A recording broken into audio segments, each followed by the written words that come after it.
Albert Einstein once said, everybody's a genius. But if you judge a fish by its ability to climb a tree, it will live its whole life believing that it is stupid.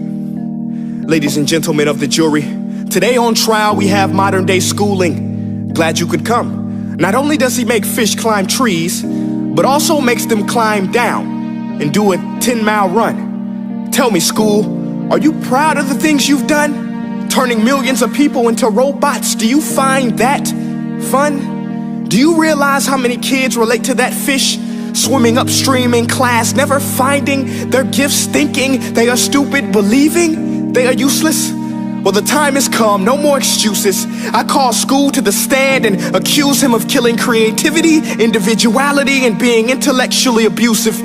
He's an ancient institution that has outlived his usage. So, Your Honor, this concludes my opening statement, and if I may present the evidence of my case, I will prove it. Proceed. Exhibit A. Here's a modern day phone. Recognize it? Here's a phone from 150 years ago. Big difference, right? Stay with me. Here's a car from today, and here's a car from 150 years ago. Big difference, right? Well, get this. Here's a classroom of today, and here's a class we used 150 years ago. Now, ain't that a shame? In literally more than a century, nothing has changed. Yet you claim to prepare students for the future? But with evidence like that, I must ask, do you prepare students for the future or the past? I did a background check on you and let the record show that you were made to train people to work in factories, which explains why you put students in straight rows, nice and neat, tell them sit still, raise your hand if you want to speak, give them a short break to eat, and for 8 hours a day, tell them what to think. Oh, and make them compete to get an A letter which determines product quality, hence grade A of meat. I get it. Back then, times were different. We all have a past. I myself am no Gandhi.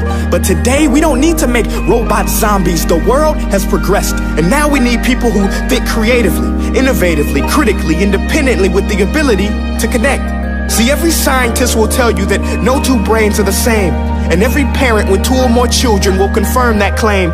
So please explain why you treat students like cookie cutter frames or snapback hats, giving them this one-size-fits-all crap. Watch your language. Sorry, Your Honor, but if a doctor prescribed the exact same medicine to all of his patients, the results will be tragic. So many people would get sick, yet when it comes to school, this is exactly what happens. This educational malpractice, where one teacher stands in front of 20 kids, each one having different strengths, different needs, different gifts, different dreams, and you teach the same thing the same way?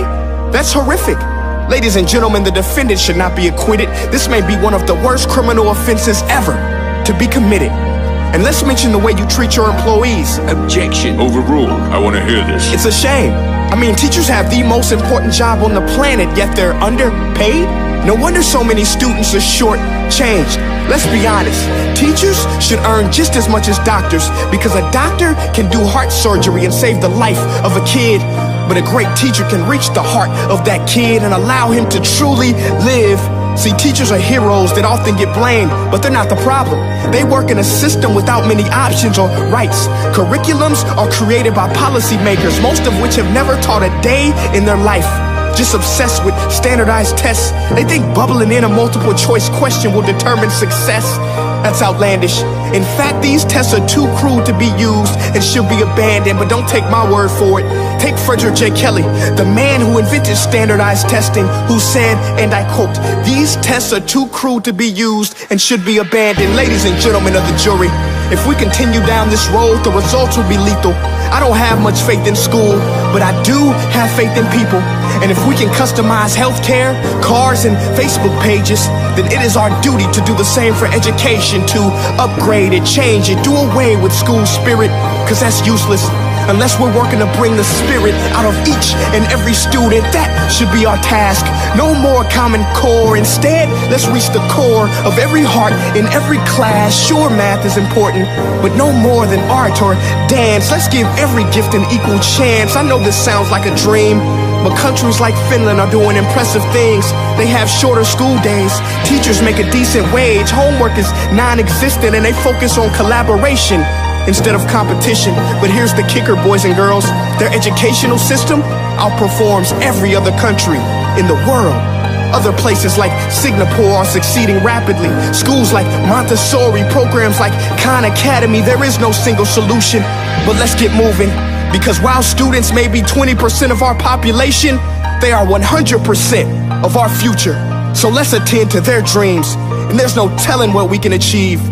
This is a world in which I believe, a world where fish are no longer forced to climb trees.